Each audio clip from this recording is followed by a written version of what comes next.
ഡീസ് കുക്കിങ്ങിൻ്റെ പുതിയൊരു വീഡിയോയിലേക്ക് എല്ലാവർക്കും സ്വാഗതം. ഞാനിന്നിവിടെ ഉണ്ടാക്കാൻ പോകുന്നത് പാലക്കാടുകാരുടെ സ്വന്തം മുളക് വറുത്ത പുളിയാണ്, അഥവാ തറവാട്ടുപുളി. ഇതിനൊരു കറി എന്ന് വിളിക്കാനൊന്നും പറ്റില്ല. വേണമെങ്കിൽ രസത്തിൻ്റെ ഒരു വിഭാഗത്തിൽപ്പെടുത്താവുന്ന ഒരു ഒഴിച്ചു കൂട്ടാൻ എന്ന് വേണമെങ്കിൽ വിളിക്കാം. എന്നാൽ രസം എന്ന് വിളിക്കാനും പറ്റില്ല. എന്നാൽ ഉണ്ടാക്കാൻ ഇതിലും കൂടുതൽ എളുപ്പമുള്ളൊരു കറിയുണ്ടോ എന്ന് ചോദിച്ചാലും സംശയമാണ്. അപ്പോൾ നമുക്ക് നോക്കാം ഇതെങ്ങനെ ഉണ്ടാക്കാമെന്ന്. അപ്പോൾ ഇതിൻ്റെ പേര് സൂചിപ്പിക്കുന്നത് പോലെ ഇതിൻ്റെ മെയിൻ ഇൻഗ്രീഡിയൻ്റ് എന്ന് പറയുന്നത് പുളിയാണ്, വാളം പുളി. ഞാനിവിടെ വലിയൊരു നാരങ്ങ വലുപ്പത്തിനുള്ള പുളി എടുത്തിട്ടുണ്ട്. ഇനി ഇതൊരു 3-3.5 ഗ്ലാസ് വെള്ളത്തിൽ കുതിർക്കാനിട്ടതിന് ശേഷം നല്ലോണം പിഴിഞ്ഞ് നല്ലോണം ഒന്ന് അരിച്ചെടുക്കും. അപ്പോൾ ഈ പുളിവെള്ളമാണ് നമ്മുടെ കൂട്ടാൻ്റെ ബേസ്. നിങ്ങൾക്കിതിൽ കൂടുതൽ കൂട്ടാൻ വേണമെങ്കിൽ പുളിയുടെ അളവും കൂട്ടാം, വെള്ളത്തിൻ്റെ അളവും കൂട്ടിയെടുക്കാം. ഇനി നമുക്കിതിലേക്ക് വേണ്ടത് ചെറിയുള്ളിയാണ്. ഞാനിവിടെ ഒരു 10-15 ചെറിയുള്ളി ചെറുതായി ചോപ്പ് ചെയ്ത് വെച്ചിട്ടുണ്ട്. നിങ്ങളുടെ കയ്യിൽ ചെറിയുള്ളി ഇല്ലെങ്കിൽ മാത്രം നിങ്ങൾക്ക് സവാള യൂസ് ചെയ്യാം. ഒരു ചെറിയ സവാള എടുത്ത് അത് ചെറുതായി ഒന്ന് ചോപ്പ് ചെയ്ത് യൂസ് ചെയ്താൽ മതി. പക്ഷേ ചെറിയുള്ളി ചേർക്കുമ്പോഴാണ് അതിൻ്റെ എക്സാക്റ്റ് ആയിട്ടുള്ള ടേസ്റ്റ് കിട്ടുന്നത്. അടുത്തതായി നമുക്കിതിലേക്ക് വേണ്ടത് പച്ചമുളകാണ്. ഞാനിവിടെ നല്ല എരിവുള്ള 7 പച്ചമുളക് ചെറുതായി കട്ട് ചെയ്ത് എടുത്തിട്ടുണ്ട്. ഈ കൂട്ടാനിലേക്ക് നമ്മൾ വേറെ മുളക് പൊടിയൊന്നും ചേർത്ത് കൊടുക്കുന്നില്ല. ഇതിൻ്റെ മെയിൻ എരിവ് എന്ന് പറയുന്നത് പച്ചമുളകും അതുപോലെ തന്നെ ഉണക്കമുളകും മാത്രമാണ്. അതുകൊണ്ട് തന്നെ നല്ല എരിവുള്ള പച്ചമുളക് എടുക്കാൻ ശ്രമിക്കുക. എരിവിനനുസരിച്ച് പച്ചമുളകിൻ്റെ അളവിൽ മാറ്റവും വരുത്തുക. ഇനി വേണ്ടത് കുറച്ച് കറിവേപ്പിലയാണ്. അതുപോലെ തന്നെ 3 വറ്റൽമുളക് എടുത്തിട്ടുണ്ട്. കൂടെ തന്നെ 1 ടേബിൾ സ്പൂൺ കടുകും 1/2 ടീസ്പൂൺ ഉലുവയും എടുത്തിട്ടുണ്ട്. ഇത്രയും ആയാൽ നമ്മുടെ ഇൻഗ്രീഡിയൻസ് എല്ലാം ആയി. ഇനി ഇതെങ്ങനെയാണ് മുളക് വറുത്ത പുളി ആക്കുന്നതെന്ന് നമുക്ക് നോക്കാം. അതിനായി ഒരു കടായി വെച്ച് ചൂടാകുമ്പോൾ അതിലേക്ക് 2 ടേബിൾ സ്പൂൺ വെളിച്ചെണ്ണ ഒഴിച്ചു കൊടുക്കാം. എന്നിട്ട് വെളിച്ചെണ്ണ ചൂടാകുമ്പോൾ അതിലേക്ക് നമുക്ക് എടുത്തു വെച്ചിരിക്കുന്ന 1 ടേബിൾ സ്പൂൺ കടുക് ചേർത്ത് കൊടുക്കാം.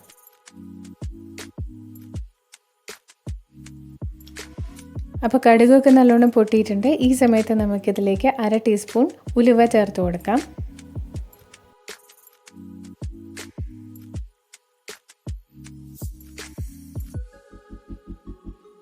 3 വറ്റൽമുളക് ചേർത്ത് കൊടുക്കാം.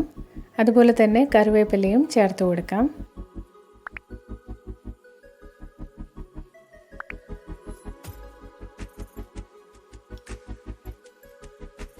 ഇനി ഇതിലേക്ക് നമുക്ക് എടുത്തു വെച്ചിരുന്ന ചെറിയുള്ളിയും പച്ചമുളകും ചേർത്ത് കൊടുക്കാം.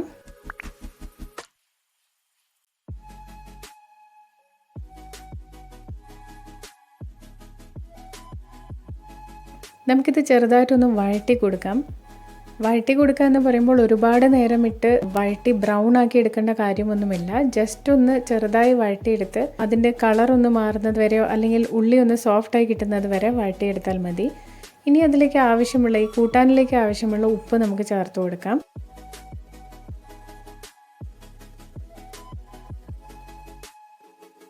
ഇനി ഇതിലേക്ക് നമുക്ക് കുറച്ച് വെള്ളം ഒഴിച്ചു കൊടുത്ത് ഈ ഉള്ളിയും മുളകൊക്കെ ഒന്ന് വേവിച്ചെടുക്കാം.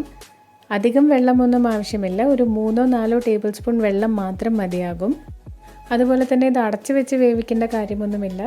ജസ്റ്റ് ഒന്ന് മീഡിയം ഫ്ലെയിമിൽ ഇട്ട് കൊടുത്താൽ മതി. വെള്ളം വറ്റുന്നതോടൊപ്പം തന്നെ നമ്മുടെ ഉള്ളിയൊക്കെ വെന്ത് വരുന്നതായിരിക്കും.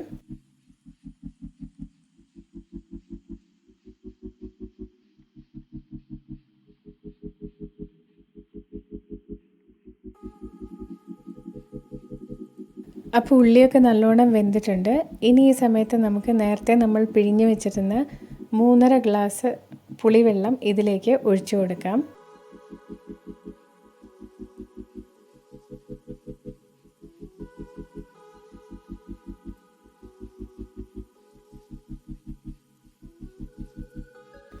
ഇപ്പം നമ്മൾ ഒഴിച്ചു കൊടുത്ത പുളിവെള്ളം നല്ലോണം ഒന്ന് തിളച്ച് നല്ലോണം ഒന്ന് വെന്ത് വരണം.